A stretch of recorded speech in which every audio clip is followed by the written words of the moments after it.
I'm David Knowles, and this is Ukraine, the latest. Today, we discuss the development of drone warfare, the impact of Ukraine's strike on the Morozovsk airbase, and the surreal case of the children of Russian spies who had no idea they were Russian. Bravery takes you through the most unimaginable hardships to finally reward you with victory. The first duty of my government is security and defence, to make clear our unshakable support of NATO and with our allies towards Ukraine. Kyiv stands strong. Nobody's going to break us. We're strong. We're Ukrainians. It's Tuesday, the 6th of August, 2 years and 169 days since the full-scale invasion began. And today, I'm joined by our Brussels correspondent Joe Barnes, senior features writer Ed Cumming, and our guest is Kyiv-based security analyst Jimmy Rushton. I started by summarising the latest news from Ukraine. Well, let's start in eastern Ukraine, where a Russian missile attack on the city of Kharkiv damaged a medical clinic on Tuesday. This comes from Kharkiv's mayor, who put out a statement on Telegram. The regional governor said 2 people had been treated for acute stress reactions and said that more people could be under the rubble. Local authorities said earlier that the Russian strike on the central part of Kharkiv also caused a fire. Moving west, late on Monday, the capital Kyiv was bombarded by Russian missiles and drones, authorities said, with air defence units intercepting the incoming missiles. Serhiy Popko, head of Kyiv's military authorities, said that there were no damage or casualties. In total, yesterday, Russian attacks against Ukraine killed at least 3 and injured 19 people, regional authorities reported across the country. Ukraine's Air Force claimed to have shot down 2 Iskander-M or KN-23 ballistic missiles, 2 cruise Kh-59 cruise missiles, and 15 attack drones that Russia launched overnight. From Russia, the interim governor of Kursk has said that Russian troops have stopped a Ukrainian attempt to penetrate the border region. The MASH Telegram channel, which has contacts in Russian state security, said that about 100 Ukrainian fighters had tried to enter Russia, but I must say the fighting here is ongoing, and we do hope to bring you clearer updates tomorrow. On the front lines, Ukrimform reports there has been as many as 133 combat engagements across the entire front line in Ukraine over the past 24 hours, almost a third of them on the Pokrovsk axis. Let's look then a little more detail at that fight, where as of yesterday, Russian forces reportedly continued to advance east of Pokrovsk. Russian sources say they are close to encircling Ukrainian troops near the T-0511 road southeast of Pokrovsk. The Institute for the Study of War, the ISW, are reporting that DNR security services told the Kremlin newswire TASS yesterday that Russian forces have encircled elements of 3 Ukrainian brigades near Zelany, that's a village southeast of Pokrovsk, and several other Russian sources claim that they have made additional advances in fields west and east of Zelany, some mill bloggers even claiming that Russian assault groups have entered the village itself. Moving to some important diplomatic updates then. In Africa, our Africa correspondent Ben Farmer writes that Mali has cut diplomatic ties with Ukraine after Kyiv suggested a tip-off from its intelligence services had allowed rebels to massacre a force of government troops and Russian mercenaries. Mali's northern Tuareg rebels claimed that they had killed at least 84 mercenaries from the Kremlin-backed Wagner Group, along with 47 Malian soldiers, over days of fierce fighting late last month. The massacre near the Algerian border appeared to be Wagner's heaviest defeat since it stepped in 2 years ago to help Mali's military authorities fight insurgent groups. Soon afterwards, a spokesman for Ukraine's GUR military intelligence services said that Malian rebels had received the, quote, necessary information to conduct the attack. Just to remind ourselves, at the time, the spokesman Andrei Yusov said, quote, the rebels received all the necessary information they needed, and not just the information which allowed them to conduct a successful military operation against Russian perpetrators of war crimes. We certainly won't go into details now. You will see more of this in the future, he said. Mali has now said it learned, quote, with deep shock of the subversive remarks. It said that Mr. Yusov had, quote, admitted Ukraine's involvement in a cowardly, treacherous and barbaric attack by armed terrorist groups that resulted in the death of members of the Malian defence and security forces. The actions taken by the Ukrainian authorities violate the sovereignty of Mali, go beyond the scope of foreign interference, which is already condemnable in itself, and constitute a clear aggression against Mali and support for international terrorism. That's the statement from the Malian government. This is all happening while Ukraine has launched a fresh diplomatic push in several African countries to drum up support in its war with Russia. Dmytro Kuleba, Ukraine's foreign minister will this week visit Malawi, Zambia and Mauritius to discuss the participation of African states in global efforts to restore a just peace for Ukraine and the world.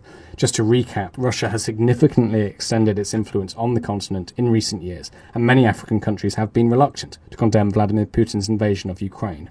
A number of African countries did take part in a conference on Ukraine hosted by Switzerland in June, but they've mostly been reluctant to join Western efforts to isolate Russia, an important supplier of energy and commodities for many countries.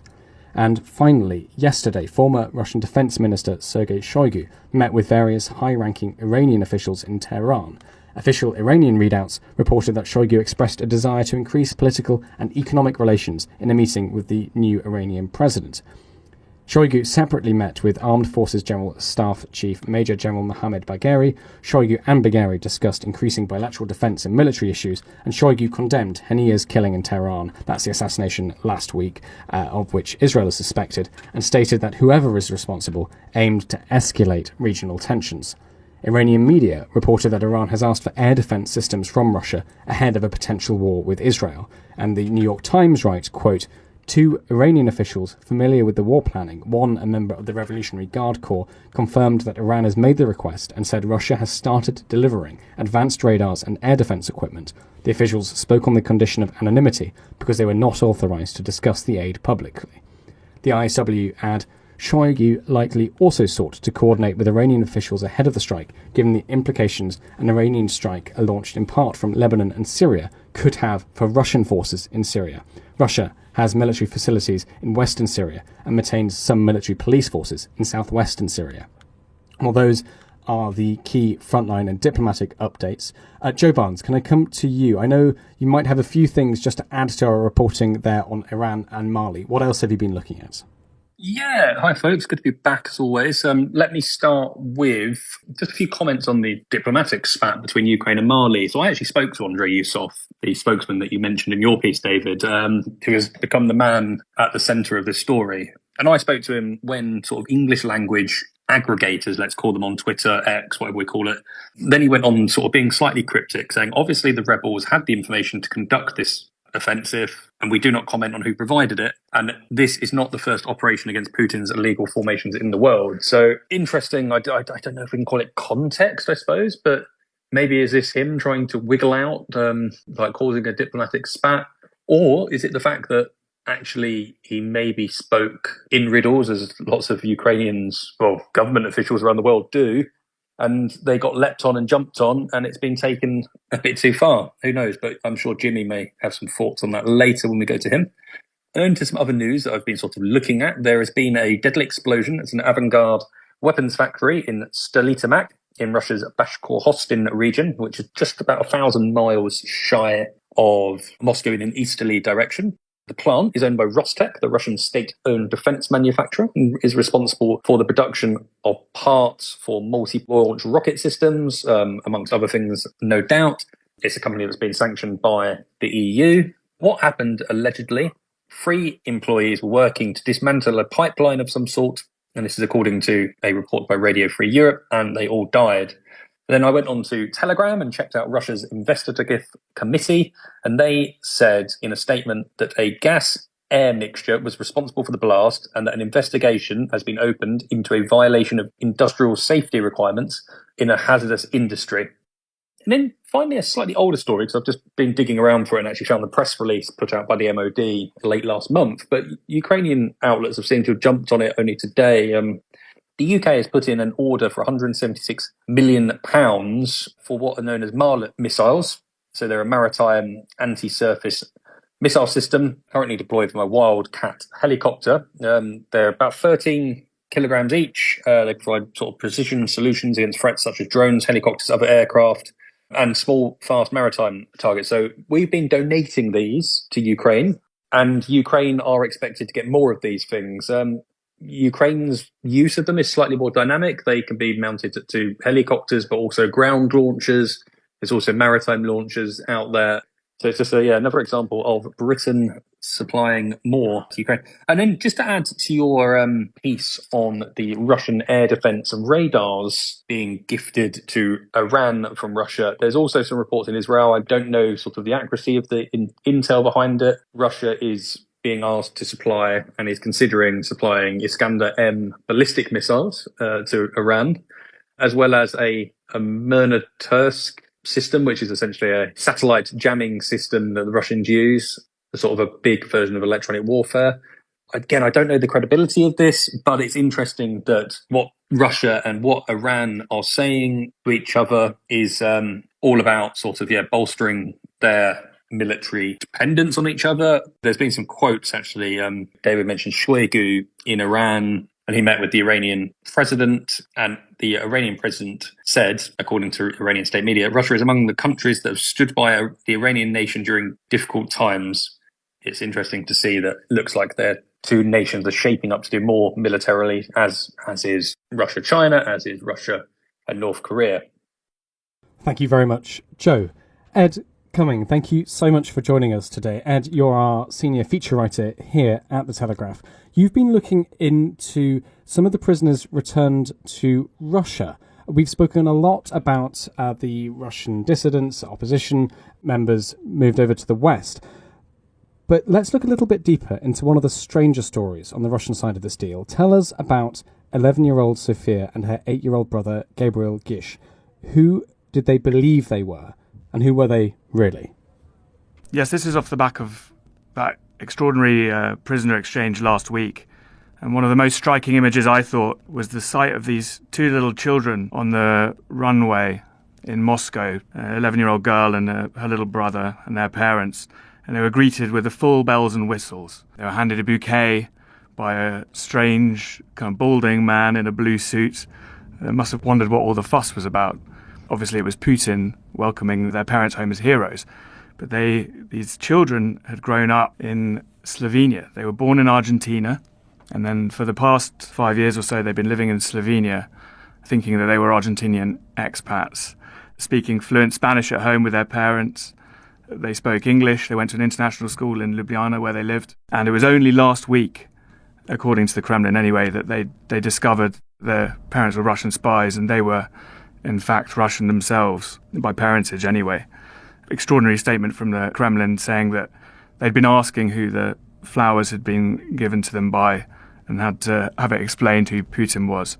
So these young, blameless children kind of facing up to a new life, really, where they may be living in Russia now for the rest of their lives, their parents' kind of spy work done. Ed, what can you tell us about their parents' careers then? So their parents had been living in Slovenia as Maria Mayer and Ludwig Gish.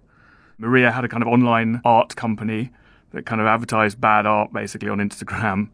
And Ludwig had an IT company that he'd started in Ljubljana. The story that they'd told everyone, including their children, was that they'd emigrated from Argentina because of street violence there. Whereas in fact, they'd only moved to Argentina in 2012. And their real names are Anna Dultseva and Artem Dultsev. And they were both high-ranking officers in the SVR, which is Russia's intelligence agency. So this is the kind of most striking recent example of these famed illegals. Russia has legal spies which operate under diplomatic cover, and then these illegals who kind of hide in plain sight and live apparently completely normal lives. But in fact, in Ljubljana, they were apparently running money to other agents across Europe. They were handing instructions around. Slovenia is a very good base, the thinking goes, because it's in Europe, but it's not as scrutinized by counterintelligence as much as London or Paris might be. So you have access to all of Europe, but no one's kind of asking too many questions. And by all accounts, they lived this completely normal life. Their neighbours kind of refused to believe that they were spies when it all came out. They were arrested finally in 2022 after the invasion. They were tipped off and the police raided them. And they've been in prison since then, and then were exchanged as part of this deal. And you described them as these sort of quote-unquote illegal Russian spies as opposed to spies operating under diplomatic cover. Could you tell us a bit more about the history of illegal Russian spies? How does Vladimir Putin speak about them? Illegals have kind of become central to the mythology of Russian espionage in Russia anyway. You know, they're fated as heroes. I mean, the red carpet parade that Putin gave them at Moscow airport in the middle of the night was kind of testament to that.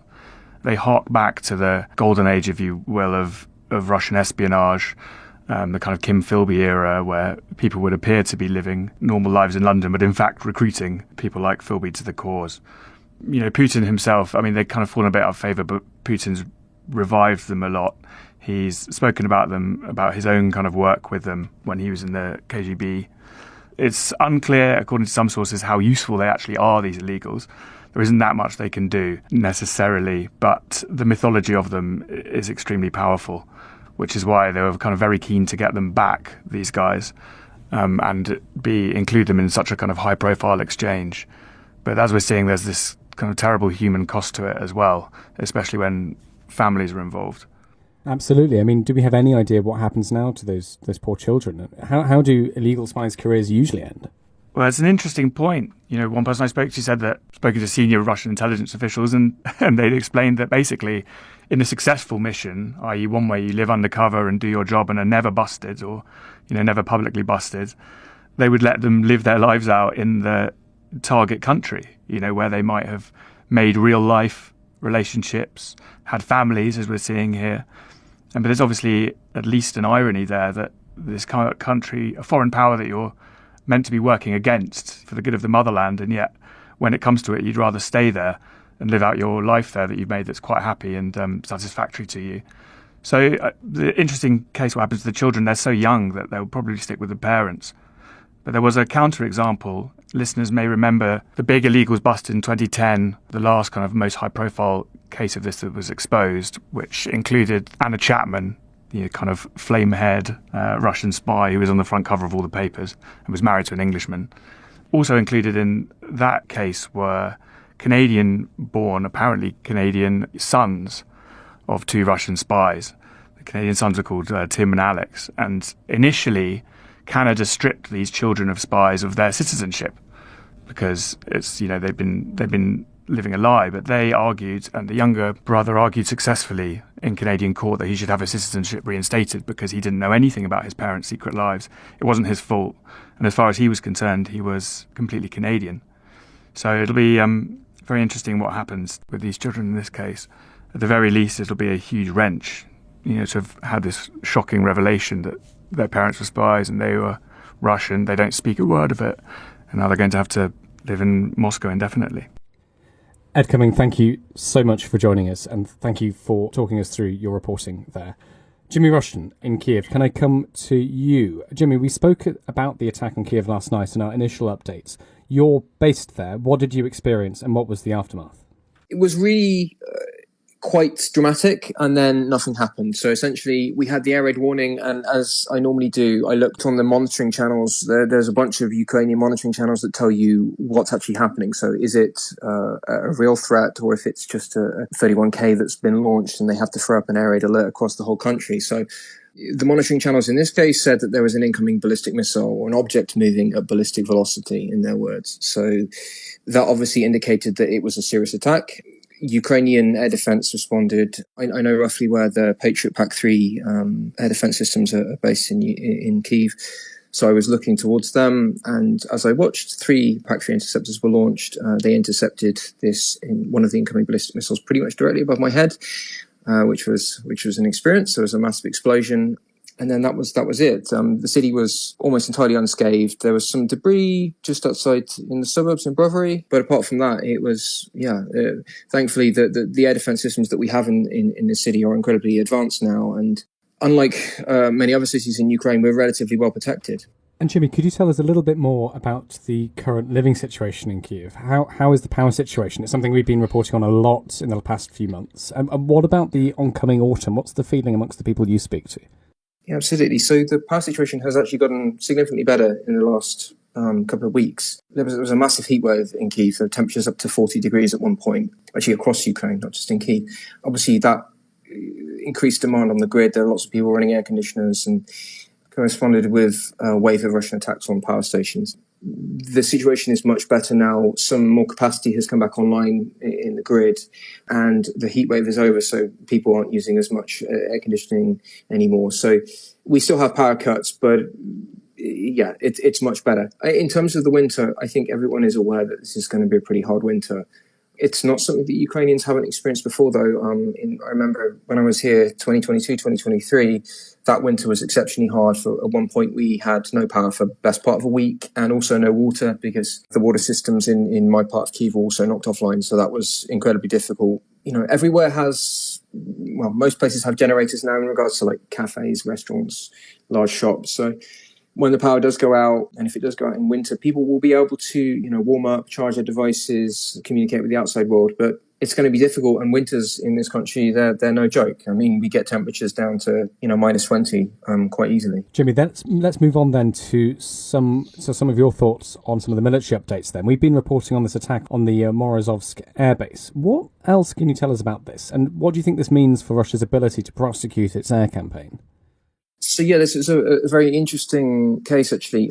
This airbase has been repeatedly attacked by drones in the past. And in the past, there have been reports of slight damage to a couple of airframes. But this attack was different, right? It was a devastating attack. There's images that you can see from satellite and from ground level of the ammunition dump at the base is completely obliterated. Like, not a single building is left standing. One Su-34 fighter bomber. These are the aircraft they predominantly use for dropping glide bombs on Ukrainian positions. That was completely destroyed. There was another two probably heavily damaged, and I would say probably a couple more have received light damage from shrapnel from the explosions. I think what it says is that the Ukrainian drone program is far more effective than the Russians are prepared for, because this airbase was an obvious target. The Ukrainians had hit it repeatedly. And the fact that the Russians would know the Ukrainians would probably try and hit it again, but weren't able to repel this drone attack, says something about the sophistication of the Ukrainian drone program and the inability of Russia to defend all military targets in its territory. Russia's a huge country and it has a lot of military facilities. And that's both a blessing and a curse. It's more difficult to invade, but it's also more difficult to defend with air defense assets. And Jimmy, just moving on then to the F-16s, obviously there's been a big song and dance made over their arrival in Ukraine. Zelensky giving his press conference in front of two veiled aircraft the other day. What's your take on their arrival? I mean, we've seen lots of different opinions on this, whether it's, to quote one article I saw, too little, too late, or whether it could really be the start of a turning point. What are your thoughts here?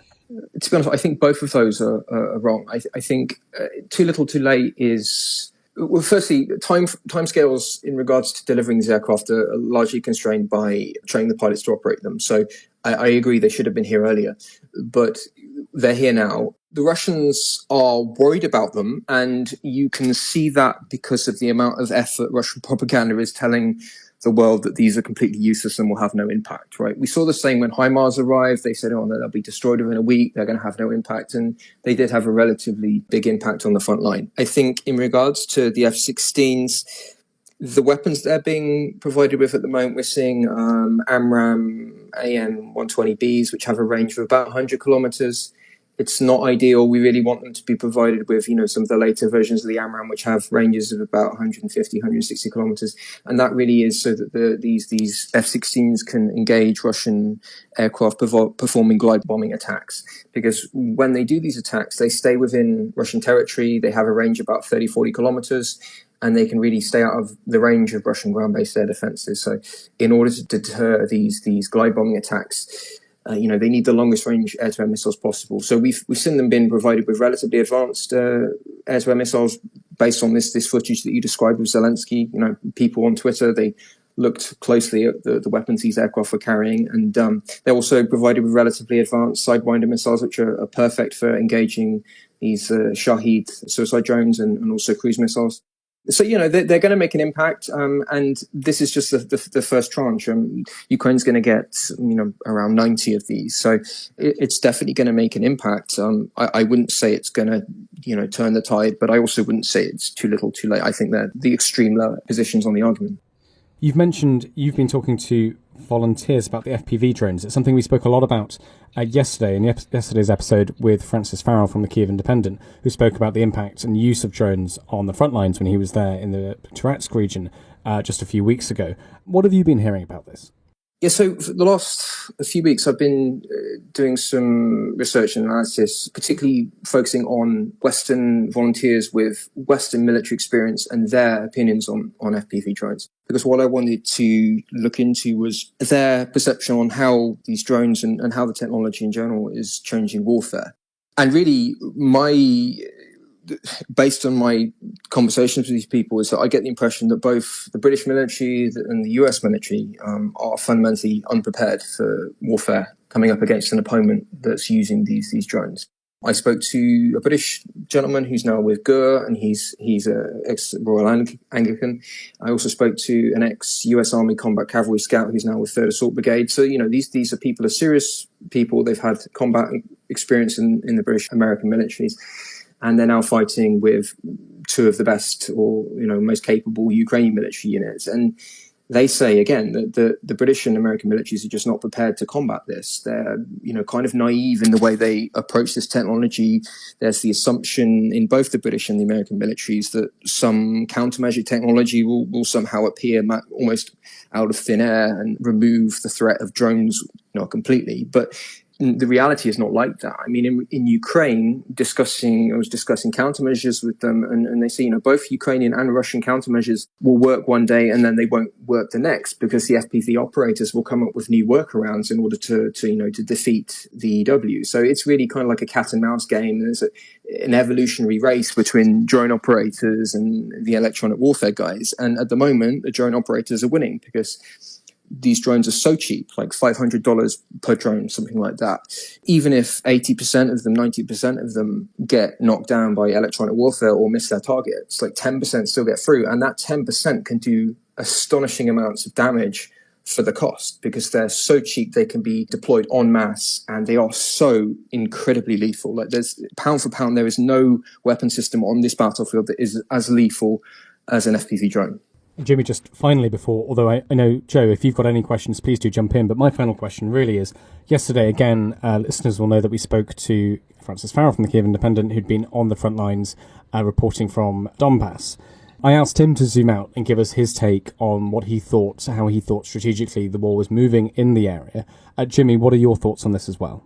I mean, Francis is probably better placed to answer this because he's been there more recently than me. But in regards to the overall situation, you have to put the Russian advances in context. They're very, very small and they're paying a huge price for them, but they are advancing. So I think panic is not the right word, but I do think that the Russian military should be taken seriously. And I mean, the situation, especially around Pokrovsk, Turetsk, New York, is incredibly tough, and the Ukrainians are really essentially performing a fighting retreat in most cases at the moment. So they're withdrawing, they're causing as many casualties on the approaching Russian forces as they can, but they are being pushed back in that area. And yeah, it is incredibly difficult. The Ukrainian units that I speak to are very tired. Most of them have been fighting pretty constantly, and they need a break. But really, there's no prospect of them having one because the situation is so difficult for them at the moment. Thank you so much, Jimmy. Joe, any questions from you? Not really a question, but reflection. I'm sure Jimmy will have some sort of comments on it as well.